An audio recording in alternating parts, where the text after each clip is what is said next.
kad no savas pieredzes kefīri, kā tas sākās? Kā tu saprati, kad ir jāsāk? Es nezinu. Runā! Nu jā, ļoti labi. Es saprotu, atbildi es nezinu, jo īstenībā, redz, viņš pareizi pateicis, tu to nevar zināt. Tas vienkārši notiek. Tu vienu dienu pamosties un saproti to, ka tu gribi skriet pakaļ, ne? Jā. Tā gadās, tā ir. Un es saprotu, mums ir zvanītājs uz līnijas šobrīd, līdz pieslēgšu viņu klāt. Tas sniegpārsliņu, to viņi parunās, jā? Ok. Tas bija viņa jā. Allo, mani dzird pa telefonu.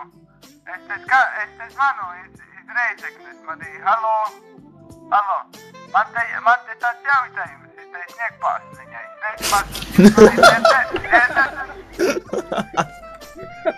Runā! Allo, man te līnija neie, man te Latelekomu vakar ievilkēja, te līnija nav, te koki brāžas, te sniegs krītē vakar.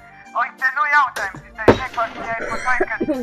Kā tu zini, ka tev jāsāk skriet? Ko tu zini, ka tev projekt nepagadās? Tas nezinu, ka es tev saku, tev vienu dienu tu tam raksti, tur SMS-ku, man tu to